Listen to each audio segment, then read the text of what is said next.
আসসালামু আলাইকুম। সবাই কেমন আছেন? আমি তো আলহামদুলিল্লাহ ভালো আছি। তো আমি প্রতিদিনের মতো হাফসা ইন ইউরোপ থেকে আমি হাফসা বলছি। তো আজকে দিনটা শুরু করলাম চা দিয়ে। তো চাটা বানিয়ে নিই। এই তো আমি চুলায় আগেই পানি আর চায়ের টি ব্যাগ দিয়ে দিলাম। ওটা ভালো করে ফুটাবো। চাটা ফুটতে থাকুক। তো এদিকে বলেন আপনারা সবাই কেমন আছেন? আমি এতদিন অনেকই অসুস্থ ছিলাম। কেমন যেন একটু মাথা ব্যথা ছিল, ঘাড়ে ব্যথা।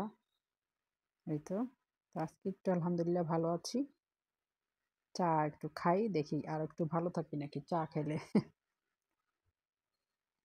এই তো আমার চাটা অনেক ভালো করে ফুটতে হবে, অনেক সময় লাগে চা বানাইতে আমার।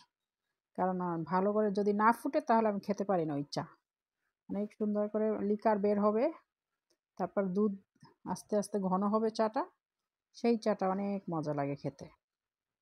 তো আমি চাটা অনেক ভালো করে ফুটাই, ফুটতে থাকুক চা, হইতে থাকুক। তো হচ্ছে। আর আজকে একটু বাইরেও গিয়েছিলাম সকাল সকাল চাটা খেয়ে। তারপরে ভালোই রোদ ছিল বাহিরে। আমরা আবার এখানে শীতের দেশে থাকতে থাকতে শীতের শরীরে মানে শীতময় হয়ে গেছে, এখন আবার একটু রোদও লাগাইতে পারি না এরকম।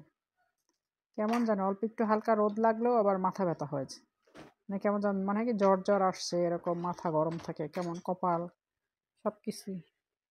আবার শীতও মোটামুটি এত বেশি শীত আবার ভালোও লাগে না, আর আবার গরমও এরকম। বাংলাদেশে যখন ছিলাম তখন তো অন্যরকম, ছোটবেলায় এত একটা বুঝি নাই কেমন কি। আর এখন তো সবই বুঝি কি দিয়া কি, মানে শরীরের কোনটা ভালো লাগা বেশিরভাগ মন্দ লাগা এইটা, এই আর কি। তো মনে হয় কি আমার কাছে যে বাংলাদেশেই খুব ভালো ছিলাম, ওয়েদারটা একদম সেই জন্মের পর থেকে আর এখন এখানে আসার পর থেকে আবার এই শীত মৌসুম কেমন জানো, মানে আবার এই যে গরম আসলে দুইটা ওয়েদার মিক্সড হয়ে অন্যরকম লাগে, একটা কেমন কেমন জানো। আমার কাছে অত একটা বেশি ভালো লাগে না, মানে মিডিয়াম ভালো লাগে এই আর কি। কেমন যেন মিক্সড শরীর হয়ে গেছে আর কি, গরম ঠান্ডায় গরম শীতে এরকম। তা আমি নাস্তাটা খেয়ে নিই, আমার সাথেই থাকুন। আমি একটা ওই যে কি বলে ক্রোসেন্ট নিলাম আর বিস্কুট দিয়ে খাচ্ছি চা। ক্রোসেন্ট অনেক, উপরে আবার চিনি দেওয়া, ভালোই লাগে, হালকা হালকা মিষ্টি। এত মিষ্টি খেতে পারি না, আবার হালকা মিষ্টি ভালোই লাগে, খারাপ না। সকালে সকালবেলা নাস্তা হয়ে যায় ভালোই, একটা সুন্দর নাস্তা। নাস্তা না মানে চা, চায়ের পর্ব। নাস্তা তো আবার পরে হবে আর একবার। তো ঘন্টাখানেক পরে চা খাওয়ার। এখন চাটা আমি সেরে নিই। চাটা অনেক মজা ছিল, আজকে শুধু চাই, চাই চা, চা চাই।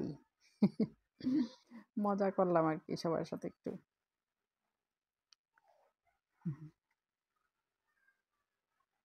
চা ছাড়া চলেই না আমার, যাই করি আর না করি চা এক কাপ খেতেই হবে।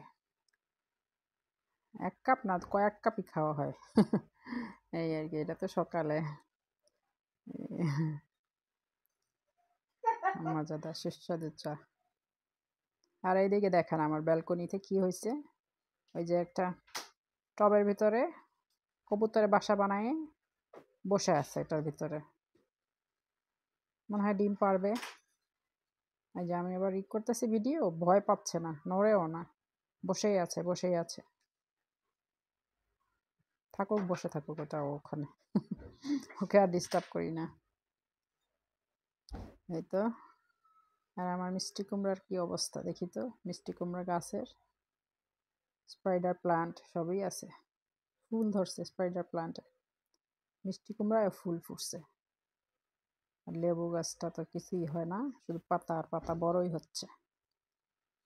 তো মিষ্টি কুমড়া গাছটা মাসাল্লাহ অনেক সুন্দর হয়েছে। পাতাগুলো আমি কয়েকটা ডালে দিয়ে খেয়েছি, ভালোই। তো তাজা পাতা একদম অর্গ্যানিক। এটা আজকে কি সুন্দর রোদ, মিষ্টি রোদ বাহিরে, একদম চকচকে মিষ্টি রোদ, সুন্দর দেখা যায় গ্রিন আর গ্রিন। যে আকাশটা এত সুন্দর নীল, মনে হয় কি ছবি।